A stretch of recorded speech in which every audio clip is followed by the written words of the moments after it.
दोस्तों एक बार फिर हम हाजिर हैं जम्मू कश्मीर की 10 बड़ी और अहम खबरों के साथ। आपका मेजबान मैं हूं विशाल। शुरुआत करते हैं हंदवाड़ा की खबर से। हंदवाड़ा के क्रिकेट ग्राउंड में एक धमाका हुआ। जी हां, इस धमाके से उस पूरे इलाके में काफी सनसनी फैल गई। हंदवाड़ा के क्रिकेट ग्राउंड में धमाका हुआ है। इस धमाके में 4 खिलाड़ियों के जख्मी होने की भी खबर आई कि इस धमाके में 4 खिलाड़ी जख्मी हो गए और तमाम जख्मियों को जो नजदीकी जीएमसी है यानी गवर्नमेंट मेडिकल कॉलेज हंदवाड़ा वहां ले जाया गया इलाज के लिए। लेकिन हाँ, एक बात अच्छी इसमें यह है कि तमाम जो 4 जख्मी हैं इनकी हालत खतरे से बाहर बताई गई है। अब इसके बारे में आगे इसकी तफ्तीश जारी है कि आखिर इस धमाके के पीछे किसका हाथ था और कौन इसके पीछे किसका दिमाग काम कर रहा था। फिलहाल ये खबर हंदवाड़ा से थी।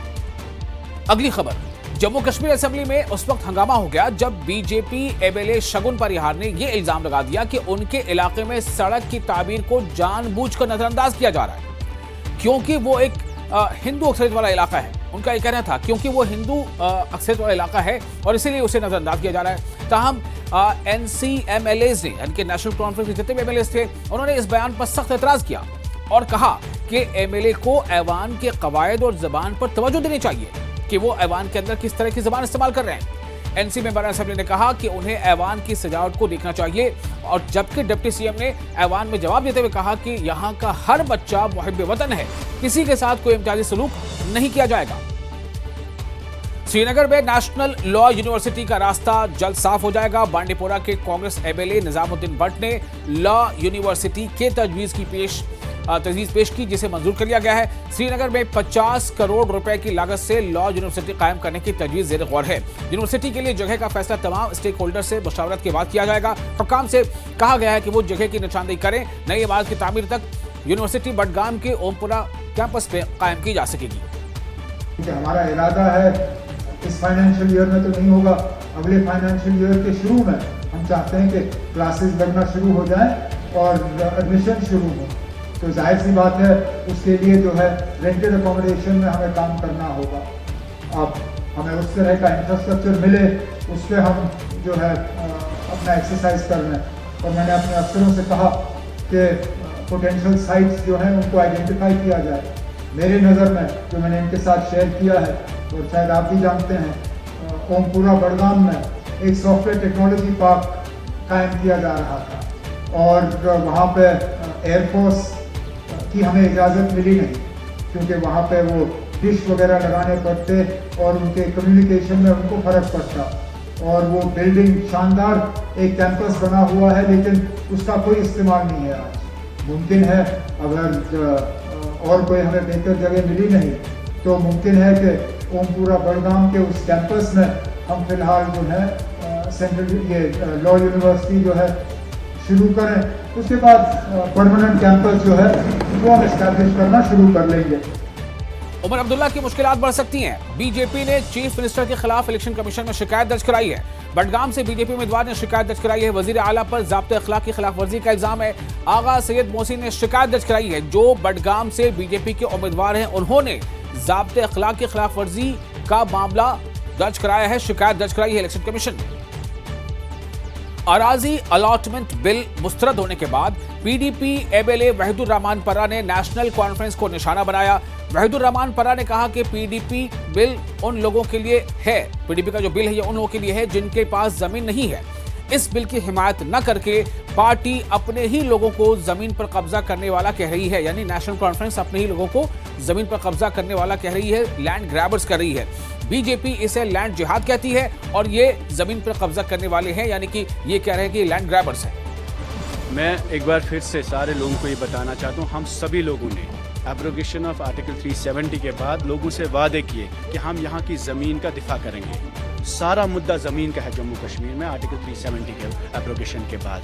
हमारी जो बिल है वो इस खदशे को लेकर है कि यहाँ जो लोग घास चराई में, शामलात में या नज़ूल में या स्टेट लैंड पे रहते हैं, ये बिल उन लोगों के दिफा के लिए है जिनके पास अपनी ज़मीन नहीं है। ये बड़े सरमाएदारों के लिए बिल नहीं है, ये उनके पास है जिनके पास स्मॉल लैंड होल्डिंग्स है, जिन्होंने 5 कनाल में, 1 कनाल में, 2 कनाल में, 10 मरले में अपना घर बनाया है।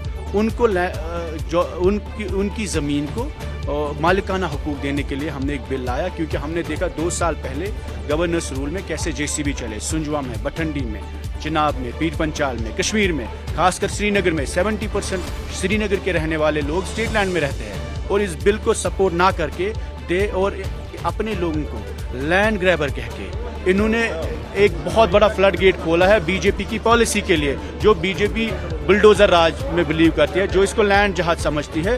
तो I think this is unfortunate. We expected that Umar साहब, National Conference government will support the bill brought by People's Democratic Party. This is a bill which is against the bulldozer raj. This is a bill against eviction, and this is a pro-poor bill. Deputy CM Surendra Choudhary ने PDP के anti bulldozer bill को निशाना बनाया है। उन्होंने कहा कि अगर पीडीपी ईमानदारी से जम्मू कश्मीर के लोगों के लिए कोई बिल लाना चाहती है तो कम से कम उन्हें एनसी से बात करनी चाहिए थी। एनसी आजादी के बाद से आज तक जम्मू कश्मीर के मफाद में फैसले करती रही है, जैसा उन्होंने कहा कि और यहाँ एनसी इस बिल के खिलाफ नहीं जाती, ये बिल सिर्फ ड्रामाबाजी के लिए लाया गया। देखिए, ये बात तो क्लियर है कि अगर पीडीपी ईमानदारी से जम्मू कश्मीर के लोगों के लिए बिल लाना चाहती थी, कम से कम हमसे बात करती। कौन सा बिल है? जम्मू कश्मीर के हित में कोई भी पार्टी किसी तरीके का भी बिल जो लेके आएगी जो जम्मू कश्मीर के लोगों में के हित में होगा, नेशनल कॉन्फ्रेंस आज़ादी से लेकर आज तक हमेशा जम्मू कश्मीर के लोगों के हित में फैसले करती आई है, और यहाँ भी नेशनल कॉन्फ्रेंस कदाई ये ना करती कि हम इस बिल के खिलाफ जाते। लेकिन जो बिल आया, उस बिल की परिभाषा, भाषा और उस बिल का पीछे जो माइंड है वो एक अलग किस्म का है, और वो सिर्फ एक बिल मकसद के लिए नहीं लाया गया था। वो सिर्फ एक मकसद था कि हमने ड्रामा करना है, और जब ड्रामा करने के लिए कोई बिल लाया जाएगा तो आप कैसे हम उम्मीद कर सकते हैं कि नेशनल कॉन्फ्रेंस की लीडरशिप उसको सपोर्ट करेगी? अगर पीडीपी सही माने में हमदर्दी रखती है जम्मू कश्मीर के लोगों में, तो उसको पूछिए कि आपने बीजेपी के साथ क्यों अलायंस किया था, क्यों उस बीजेपी को यहाँ लाया जिसने हमारा स्टेट का दर्जा छीन लिया, हमारा स्पेशल स्टेटस का दर्जा छीन लिया। आज हमें क्यों ये नौबत आ गई कि ये जमीनें बचाने के लिए हमें बिल लाना पड़ रहा है? आखिर इसकी वजह क्या है? और इसकी वजूहत यही है कि पीडीपी ने जो अलायंस बीजेपी के साथ किया, वो अब ना जाने कितनी नस्लों को हमें भुगतना पड़ेगा। लेकिन फिर भी नेशनल कॉन्फ्रेंस कोशिश कर रही है कि हम जम्मू कश्मीर को दोबारा से उसी तरीके से मजबूत करें जो जम्मू कश्मीर का ख्वाब शेर कश्मीर शेख मोहम्मदुल्ला साहब ने। सुप्रीम कोर्ट ने लद्दाख की समाजी कारकुन सोनम वांगचुक की NSA के तहत गिरफ्तारी से मुतालिक केस की समाअत की। सीनियर वकील कपिल सिब्बल ने वांगचुक की जो अहलिया है गीतांजलि अंगमो, उनकी नुमाइंदगी करते हुए कहा कि हम नजरबंदी की बुनियादों को चैलेंज कर रहे हैं। अदालत ने वांगचुक के फरीक को 1 हफ्ते के अंदर तमीमशुदा पिटीशन दायर करने की इजाजत दी है, जिसमें नए हकायक और दस्तावेजात शामिल होंगे। अदालत ने हुकूमत को जवाब दाखिल करने के लिए 10 दिन की मोहलत भी दी है। सोनम वांगचुक केस की अगली समाअत अब 24 नवंबर को होगी। वजीर आला उमर अब्दुल्ला ने SKICC श्रीनगर में साबिक असेंबली स्पीकर मरहूम वली मोहम्मद इत्तू की सानह उमरी दरे नयाब जारी की। इस मौके पर नायब वजीर आला सुरेंद्र चौधरी, असेंबली स्पीकर अब्दुल रहीम राथर, काबीना वजीर सकीना इत्तू, राज्यसभा के रुकन GS ओबरॉय और कई दीगर सीनियर लीडरान मौजूद थे। तकरीब से खिताब करते हुए वजीर आला उमर अब्दुल्ला ने कहा कि वली मोहम्मद इत्तू अपने आप में एक इदारा था जिसने माशरे में मुनफरिद खिदमात अंजाम दी।